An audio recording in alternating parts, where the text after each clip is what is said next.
Жұмысшы мамандықтар жылының қорытындысы тақырыбын одан әрі өрбітсек, біздің студиямыздың қонағы Талап коммерциялық емес акционерлік қоғамының президенті Санжар Тәтібеков.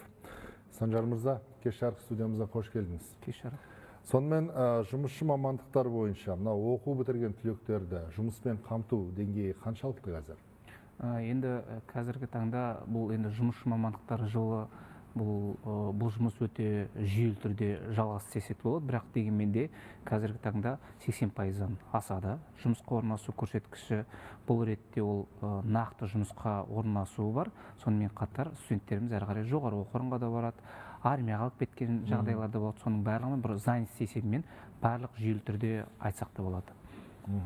Жалпы мына алдындағы материалымызда белгілі болғандай, бір ғана Алматының өзінде 90 мыңға жуық студент оқып жатыр дейді. Жалпы еліміз бойынша қанша жас қазір осы жұмысшы мамандықтар бойынша білім алып жатыр? Жалпы бізде 763-ге жоқ, қазіргі статистикасын айтатын болсақ, колледж болатын болса, онда 550 мыңға жуық студенттер білім алып жатыр. Жылда 150 мыңға жуық студенттеріміз түлеп шығады. Бірақ енді еңбек министрлігінің дерегіне сүйенетін болсақ, 2030 жылға дейін 1,6 миллион жұмыс мамандар қажет. Соның 400-ге жуығы, 400 мыңдайы бұл жұмысшы маманға қатысты. Сондықтан да біз енді бұл өрісті әрі қарай да кеңейтетін болады. Жылда жалпы мемлекеттік тапсырыс есебі гранттар өсіп келе жатыр. Биылғы жылдың өзінде мысалы 150 мыңға жуық грант бөлінді. Жақсы, мына жалпы енді аймақтар бойынша жұмысшы мамандар тапшылығы сезілді ме? Қай өңірде қазір ең үлкен проблема бар? Жалпы бізде әрбір өңірде бір жекелеп айтатын болсақ, индустриалды өңірлеріміз бар. Жылда маман тапшылығын айтып жатады. Мысалға, соғұрлым Қостанайда айтып жатады, ол жерде бір көршілес елдерге де оқуға кетіп жатады, жұмысқа кетіп жататындар бар, оны да мойындауымыз керек. Сонымен қатар өндіріс дамыған өңірлерімізге Павлодарды да айтуға болады, Павлодар өңірінде, Шығыс Қазақстан өңірлерінде де жұмысқа тапшылық бар. Бірақ мынау қазіргі таңда енді серпін бағдарламасы арқылы, сонымен қатар тағы да басқа мемлекеттік бағдарламалар арқылы өңір-өңірде мынау біздің жұмыс дисбалансы дейміз ғой енді, сол қажет өңірлерге де жіберіп жатады. Бірақ дегенмен де басты мақсат ол жердегі тек қана мемлекеттік тұрғыда емес, сонымен қатар кәсіп-техникалық білім берудегі тапсырыс санын да көбейтіп жатыр. Жалпы мына қазір жастар жұмысшы мамандығын таңдаған кезде негізінен қандай мамандықтарға басымдық беріп жатыр? Енді қазіргі таңда біз айтамыз жастарға модны мамандықтар дегеніміз бар, бірақ біз айтамыз модныдан қажетті мамандықтарға біз назар аударуымыз керек. Біз оның ішінде... Енді қайсысы қандай? Енді мысалға қараңыз, айталық біз көлік және транспорт логистика дейміз ғой. Кейбірлері жалпы ауыл транспортты, ауыр өнеркәсіптегі транспорттарды олар кішкене менсінгіремеуі мүмкін. Жеңіл өнеркәсіпті жөндеуді менсінбеуі мүмкін, айтуы мүмкін. Жоқ, енді мен қалай жүреміз? Біз жастарға біз айтуымыз керек, біз соны дәріптеп те жатырмыз. Қазіргі таңдағы жұмысшы маман ол жай ғана бір робаны киіп алып жұмыс жасау емес, оймен, ол қол еңбегі ғана емес дегенім ғой, жұмысшы маман. Ол яғни ойлауды қабілетін, заманауи технологияларды басқара алған жас мамандар. Сондықтан да айта аламыз, қазіргі таңда цифрлық дәуірде цифрлық мамандықтарға едәуір сұраныс көп жастар арасында. Мысалы, мобилограф дейміз, кибер қауіпсіздік дейміз, бағдарламаларды әзірлеу дейміз, сондай сынды мамандықтарға барғысы. Бірақ дегенмен де басқа мамандықтардың да өріс кеңейіп келе жатыр. Оның ішінде энергетика саласында айта аламыз, оның ішінде жаңағы құрылыс саласында айта аламыз. Өйткені ол құрылыста өзінің жалпы табыс көзін көретіндер де бар.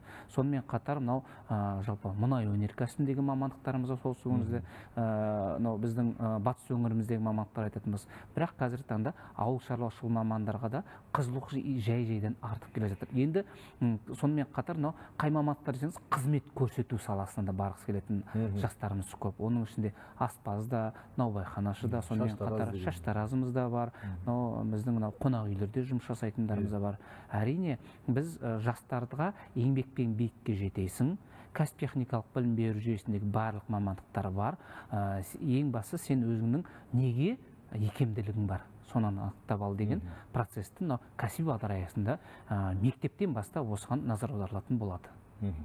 Жалпы мынандай статистикалық мәлімет бар ма сіздерде? Жұмысшы мамандықтарын кім көбірек таңдайды? Жігіттер ма, қыздар ма? Енді 2000 бір 2 жыл бұрын жасаған анализға сүйенетін болсақ, жалпы ара қашықтық көп емес. Яғни кәсіп техникалық білім беру жүйесінде былай қарасаңыз 55-те 45 аясындағы мысалға келіп жатыр. 50% мысалға ер балалар болса, 45% мысалға азаматшалар деп көрсетеді. Бұл жерде мен былай айтар едім, кейбіреулер айтуы мүмкін, өзім мысалға сондай ауыр өнеркәсіпте металлургия саласында қызмет көрсететін колледж жұмыс жасағанда бізде былай болатын. Қыз балалар мынау ауыр өнеркәсіптегі металлург бола алмайды. Өйткені ол жерде мысалға мыстың балқыту температурасы 1000-нан асатын болса, сол жерде қыз бала қалай суконға келіп тұрады деген сияқты. Бірақ қыз бала айтады, мен осыған барғым келеді. Не болмаса басқа өңірде күні кеше ғана Петропавлдағы бір ауданда қыз бала энергетика мамандығын таңдап, сонда энергетик болып мамандығын таңдаған, соны білім алып жатыр. Сонда сұраймын, сіз деген қайда барасыз бітіргеннен кейін? Мен жанымдағы аудандағы рэкқа барамын дейді. Не болмаса дәнекерлеуші болып таңдап алған қыз бала бар. Яғни айтпағым, біз бұл жерде баланың таңдауын бірінші кезекке қоюымыз керек.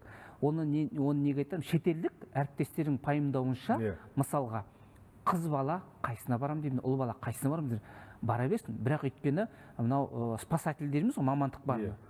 Біз айтамыз, қыз бала қалай барады? Олар айтады, ол салада тек қана жалпылама өрт сөндіруші жұмыс жасау ғана емес, ондағы осы саланың ішінде қағаз таситын да бар, әртүрлі не бар ғой, соны жанымен сүйіп таңдаған мамандығын, ол соған әсер ететін адам болатын болса, ол біз қыз не ер бала деп бөлмеуіміз керек дейді. Жақсы, Санжар мырза, енді өкінішке орай эфирдегі уақытымыз шектеулі.